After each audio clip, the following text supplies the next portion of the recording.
Chers téléspectateurs, bonsoir. Merci d'être avec nous dans cette nouvelle édition que je vous invite à suivre jusqu'à son terme.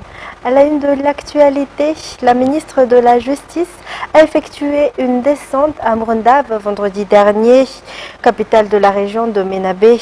À cette occasion, elle a sensibilisé les jeunes contre la prise de stupéfiants.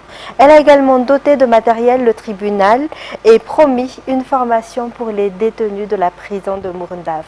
Résumé dans ce reportage. Des travaux forcés et des peines de prison pouvant aller jusqu'à 10 ans s'appliquent à ceux qui cultivent, vendent et prennent de drogue à Madagascar. D'après la ministre de la Justice, Ranjamanatena Soulinde Boulatine, il appartient au ministère de la Justice d'informer sur les lois et à Mrundave, élèves du lycée catholique ont été sensibilisés sur ce sujet. Ils ont également été informés des effets secondaires de la prise de drogue. La ministre et la délégation qu'elle a conduite ont également rencontré les employés du tribunal, au cours de laquelle une évaluation des réalisations des 100 derniers jours et de la vision pour les 100 prochains jours ont été faites. Comme les autres tribunaux, celui de Mrundave a bénéficié de carnets de suivi, d'une imprimante et de 3 ordinateurs. Changer la vie des prisonniers après la fin de leur peine. L'un des objectifs fixés par le ministère est inscrit dans le premier pilier du développement du pays et le respect des personnes. Ainsi, des formations seront octroyées aux détenus de la prison de Mrundave. D'ailleurs, les femmes détenues ont du talent, notamment en coiffure, en cuisine et en artisanat. Par ailleurs, la ministre a donné des instructions pour le respect de l'administration pénitentiaire. Cela inclut la nécessité de collaborer avec les partenaires financiers pour le respect des droits de l'homme au sein des prisons. Et dans un tout autre sujet, le gouvernement a envoyé une lettre montrant sa disposition à respecter les conditions supplémentaires exigées par la CAF pour le stade Barea Mamassen, selon le secrétaire d'État chargé de la nouvelle ville et de l'habitat. L'une des nouvelles conditions exigées par la CAF est le renforcement de la sécurité des spectateurs, ce qui n'a rien à voir avec le stand-in du stade Barea. Andniana Martina, Sai Sylvain et Sech Anjanab. Le stade Barea Mamassen est un stade ultramoderne. Les critères fixés par la FIFA et la CAF ont été le point de départ de la construction du stade et au moment de son inauguration, le stade Barea de Mamassen avait déjà été homologué. Actuellement, les exigences de la CAF se multiplient. Ainsi, le stade Barea fait partie des 16 stades homologués sur 54 en Afrique qui n'ont pas reçu leur agrément pour accueillir la Coupe du Monde en juin prochain. Le gouvernement a envoyé une lettre à la CAF sur la mise en œuvre des nouvelles conditions et les travaux commencent immédiatement, soutient Gérard Ndjiamanoissou, le secrétaire d'État chargé de la nouvelle ville. À part les mesures de sécurité, parmi les conditions supplémentaires que Madagascar doit remplir figure la réparation du gazon du stade et l'installation d'une zone de couverture pour la presse. Ce sont des conditions spécifiques à chaque fois pour les matchs internationaux. Cela ne change en rien au fait que le stade Barea Mamassen est un stade ultramoderne. Selon des sources, cette lettre du gouvernement et de la FMF a été envoyée avant l'arrivée de l'envoyé de la CAF à Madagascar. Rappelons que ce stade a été inspecté début avril.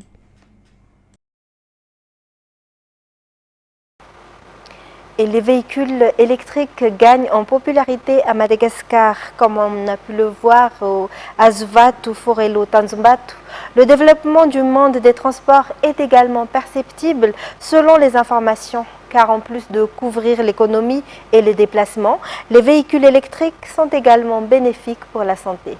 Sai Sylvain, Sech Anjanab. Des motos et des voitures 100% électriques sont désormais à Madagascar et ils sont déjà des centaines.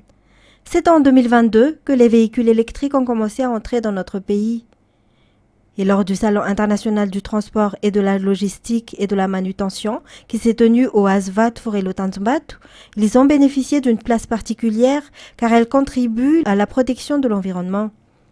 De nombreux développements importants ont également été observés au cours de l'événement selon les informations.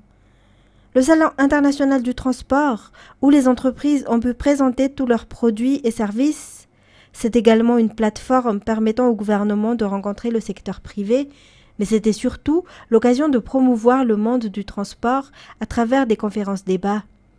Plus de 700 visiteurs par jour étaient enregistrés au cours de ces 4 jours.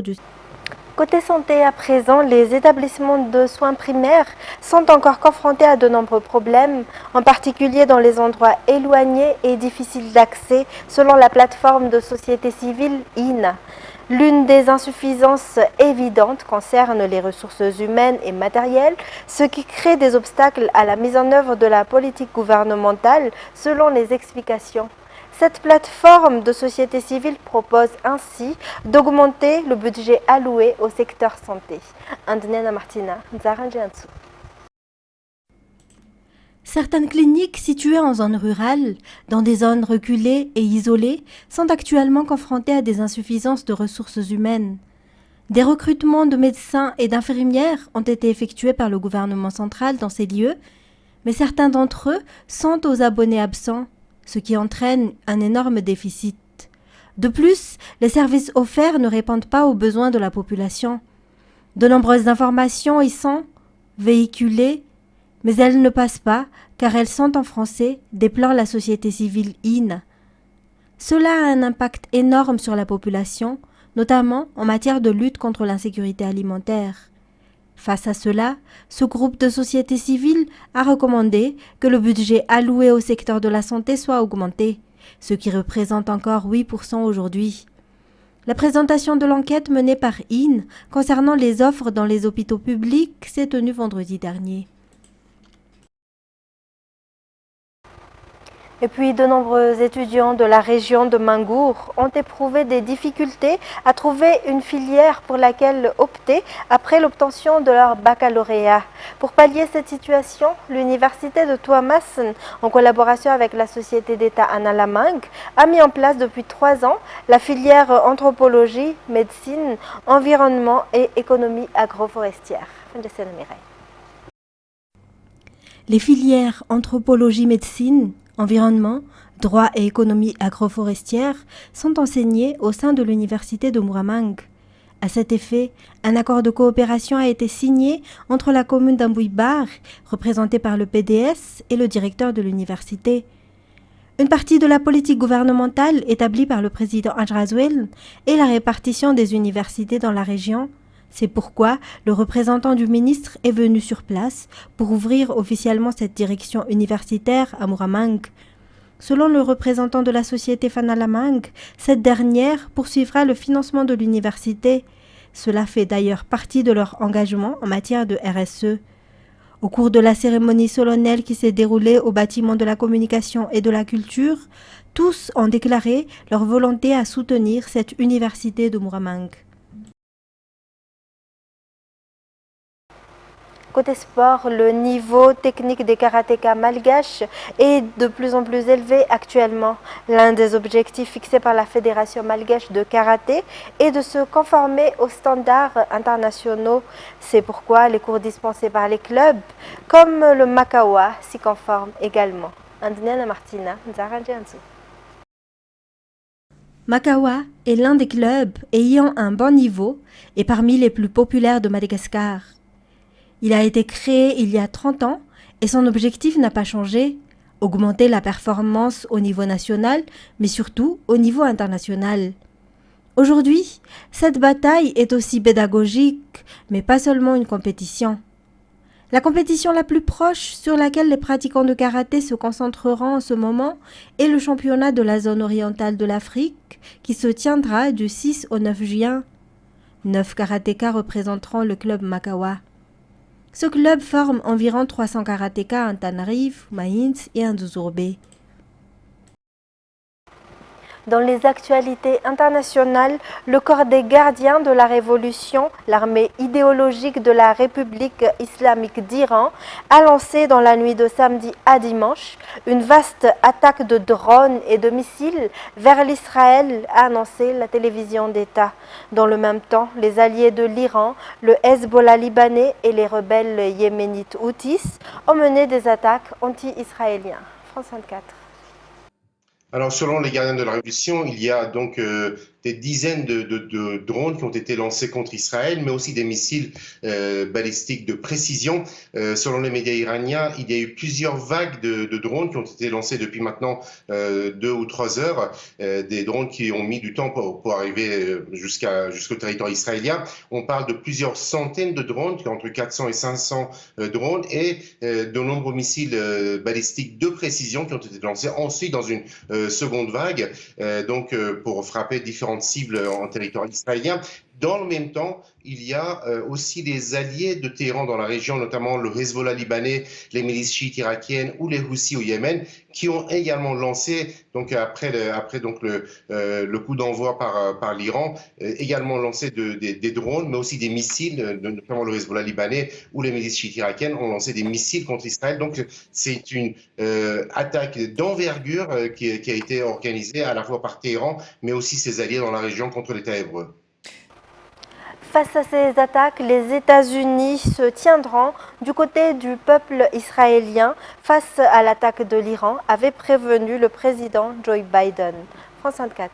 Le président des États-Unis, Joe Biden, qui a communiqué effectivement ces dernières minutes en annonçant qu'il suivait la situation minute par minute. La Maison-Blanche confirme donc les déclarations du président cette semaine, qui a affirmé qu'en cas d'attaque ou même de provocation de la part de l'Iran, l'Amérique se tiendrait aux côtés d'Israël. Mais j'ai envie de vous dire, c'est déjà le cas. La troisième vague de drones envoyés par Téhéran en direction d'Israël et qui survole très probablement au moment où nous parlons l'Irak vient d'être lancée. La troisième vague, c'est ce que nous dit le Pentagone il y a quelques minutes. Cela signifie que tous les moyens que possède la marine des États-Unis, mais également tous les échelons de coopération entre l'US Army et l'armée israélienne sont à la manœuvre, sont déclenchés, et l'aide que peut apporter l'Amérique au moment où nous parlons à l'armée israélienne est essentiellement pour le moment non pas une aide en vue d'interception de ces escadrilles de drones, mais bel et bien de localisation, c'est-à-dire c'est un travail radar. La couverture radar américaine dans la région est extrêmement dense, bien plus par exemple qu'elle ne pourrait l'être en Ukraine, alors qu'on en a beaucoup parlé ces derniers mois et ces 2 dernières années. Cette aide sera absolument cruciale pour Israël, puisque derrière cette capacité à détecter les missiles, les drones, les aéronefs adverses, donc iraniens, derrière cette capacité à détecter, il y a évidemment la capacité à intercepter. Pour le moment, l'inconnu, c'est quelle est l'intention réelle de l'Iran. Et c'est d'ailleurs la question que se posent les généraux de l'état-major de Joe Biden au Pentagone et à la Maison-Blanche, au plus près de lui. Quelle est l'intention réelle de Téhéran? S'agit-il tout simplement d'une forme d'intimidation en envoyant, Mariam Pirzadeh l'a rappelé à l'instant fort justement, finalement des drones qui relèvent d'une technologie assez mineure, puisqu'il faut entre 7 et 9 heures pour que ces drones rejoignent leurs objectifs, frappent leurs objectifs en décollant d'Iran, ce qui signifie qu'ils sont relativement facilement interceptables, soit par les moyens israéliens, soit par les moyens américains. Quelle est l'intention donc de Téhéran derrière cette première vague, deuxième vague, puis troisième vague de lancement de drones?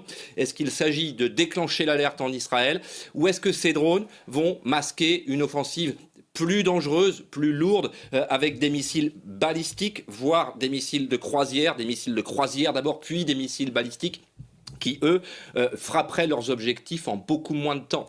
On pense notamment aux missiles balistiques auxquels il faut quelques minutes pour frapper leurs objectifs. Ce qui est certain, c'est que la communication entre les états-majors israéliens et américains est permanente. Le général qui commande CENTCOM, c'est-à-dire l'état-major dans la région, était justement en Israël ces dernières 24 heures. Il y est peut-être même encore, le Pentagone communique assez peu sur ce sujet, mais ce qui est certain, c'est que l'attaque était tout à fait attendu. Tous les moyens que possèdent les États-Unis dans la région étaient en état d'alerte maximum, à peu près autant que les moyens de l'armée israélienne en réalité.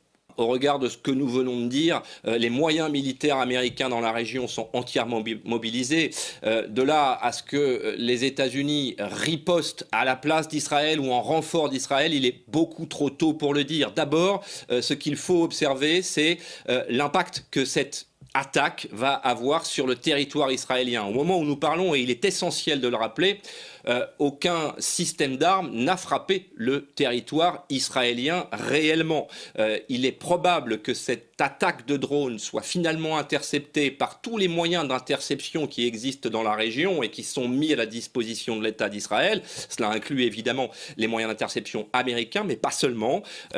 Il faut se souvenir notamment que dans la lutte contre les proxys de l'Iran dans la région, et on pense évidemment au Yémen, il y a les marines européennes, la marine britannique, la marine française et également des marines arabes qui œuvrent aux côtés et en coordination avec la marine américaine dans cette région.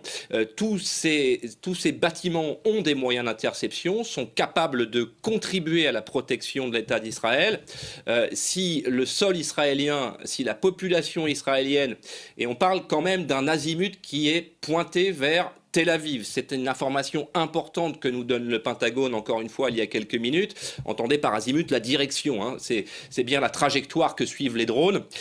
Si ces drones frappent le territoire d'Israël, alors effectivement, on entre dans une autre dimension. Encore une fois, il va falloir attendre encore un peu pour voir quel résultat cette opération massive menée par l'Iran et cette opération unique dans l'histoire, hein, ça n'était concrètement jamais arrivé.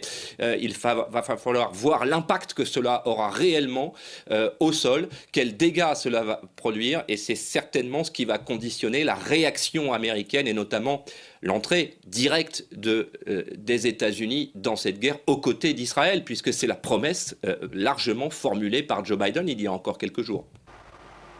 Pour terminer, les Israéliens se préparent. Certains vont dormir dans leur abri, mais la population a confiance à son armée et son système de défense aérien. France 24. Certain, c'est que les Israéliens à Jérusalem, donc dans la partie ouest de la ville, se préparent. Beaucoup vont passer la nuit potentiellement dans leurs abris. On parle d'une centaine de drones confirmés par l'armée israélienne, tirés vraisemblablement depuis le territoire israélien, ce qui est totalement inédit. Il y a bien sûr beaucoup d'angoisse dans la population israélienne, mais la population a tout de même confiance en son armée et en son système de défense aérien, l'un des plus performants au monde. Alors bien sûr, c'est une nouvelle ère qui s'ouvre pour le pays après 6 mois de guerre, notamment à Gaza, mais depuis les années 90, Israël n'a pas été attaqué par un pays souverain directement sur son territoire. Le gouvernement israélien a annoncé qu'à partir de minuit 30 ce soir, l'espace aérien israélien sera restreint, plus de vols internationaux, plus de vols nationaux. La Jordanie a annoncé la même chose un petit peu plus tôt. Et puis il y a ces restrictions que vous mentionnez pour 2 jours qui ont été annoncées avant cette attaque de drone lancée depuis l'Iran. Les écoles seront fermées pour 2 jours et les rassemblements de plus de 1000 personnes seront interdits dans l'espace public dans tout le pays. Et puis dans les zones considérées comme plus à risque, la frontière avec Gaza, le nord du pays, eh bien, il y aura des restrictions plus fortes encore et des limitations de rassemblement supplémentaires. Et c'est la fin de cette édition. Mesdames et messieurs, merci de l'avoir suivi jusqu'à son terme. Toute l'équipe de la rédaction vous donne rendez-vous dès demain pour de nouvelles actualités. Au revoir et passez un bon dimanche sur Viva.